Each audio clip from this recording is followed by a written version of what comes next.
வணக்கம் நண்பர்களே. இந்த கேள்வி பார்த்தீங்கன்னா, நடந்து முடிந்த குரூப் 1 2025 பிரிலிமினரில கேட்கப்பட்டதுங்க. அதாவது கூற்று மற்றும் காரணம் கொடுத்துருக்காங்க. Assertion and reason. Zonal councils owe to their origin.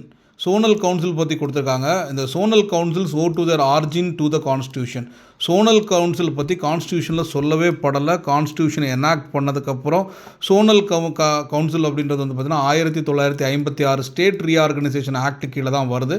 அந்த ஸ்டேட் ரீஆர்கனைசேஷன் ஆக்டில் 15 to 22 ஆர்டிக்கிள் அதுக்கு அந்த ஆக்ட் கீழே தான் அந்த எப்போ மாநில மொழிவாரியாக மாநிலங்கள் பிரிக்கிறாங்களோ அதன் மூலமாக தான் வருது. மண்டலங்கள் அவற்றின் தோட்டத்திற்கு அரசியலமைப்பிற்கு கடமைப்பட்டுள்ளது. அது ஓவ் டு தர் ஆரிஜின் கடமைப்பட்டுள்ளதில் அரசியலமைப்பிலிருந்து அது இருக்குது அப்படின்னு சொல்லப்பட்டிருக்கணும். டிரான்ஸ்லேஷன் தவறு. திரும்பவும் டிரான்ஸ்லேஷன் இது கரெக்டான டிரான்ஸ்லேஷன் இல்லை. அரசியலமைப்பில் சொல்லப்பட்டிருக்கு அப்படின்னு சொல்லி அது அரசியலமைப்பில் அதோட ஆரிஜின் இருக்குது தோட்டத்திற்கு. அது அப்படியே டிரான்ஸ்லேஷனில் எரர் இருக்குங்க. ரெண்டாவது ஸ்டேட்மெண்ட் பார்த்தீங்கன்னா zonal council are the logic outcome of the basis of reorganisation of the states on linguistic basic.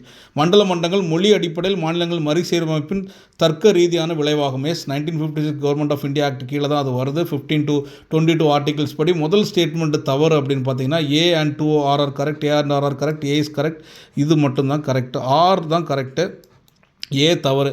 Sonal councils இந்த டிரான்ஸ்லேஷனும் தவறாக இருக்குது. இதில் Sonal councils doesn't trace their origin towards constitution. Sonal councils are through the இதுதாங்க state reorganisation act மூலமாக தான் வருது அப்படின்றத தெரிஞ்சுக்கோங்க. இதெல்லாம் திரும்ப கேள்வி கேட்கலாம். கடந்த ஜூன் 24 ரீசெண்டாக சோனல் கவுன்சிலோட மீட்டிங் நடந்துச்சு. இந்த சோனல் கவுன்சிலோட சேர்மன் பொதுவாக யார் இருப்பாங்க அப்படின்னா நம்ம ஹோம் மினிஸ்டர் தான் சேர்மனாக இருப்பாங்க. வைஸ் சேர்மன் யார் இருப்பாங்கன்னா மொத்தம் 5 ஜோன் இருக்குது. North, south, east, west and central அப்படின்னு சொல்லி 5 ஜோன் இருக்குது. இது தாண்டி நார்த் ஈஸ்ட் சோன் ஒன்று இருக்குது, அது தனி, அது இந்த சோனல் கவுன்சிலில் வராது. இது எல்லாத்துக்குமே சேர்மன் யாராக இருப்பாங்கன்னா ஹோம் மினிஸ்டர் இருப்பார். இப்போ அமித்ஷா சேர்மனாக இருக்கார். வைஸ் சேர்மன் யார் இருப்பாங்கன்னா அந்த ஸ்டேட்ஸில் சதர்ன் ஸ்டேட்ஸ்னால் அந்த ஸ்டேட்ஸில் ஏதாவது ஒரு ஸ்டேட்டோட சீஃப் மினிஸ்டர் ஒவ்வொரு வருஷத்துக்கும் ஒரு சீஃப் மினிஸ்டர் அந்த சோனல் கமிஷனுக்கு சேர்மனாக இருப்பார். இந்த மாதிரி தொடர்ந்து வீடியோ பார்க்க நம்ம சேனலை சப்ஸ்கிரைப் பண்ணிக்கோங்க. தேங்க்யூ நண்பர்களே.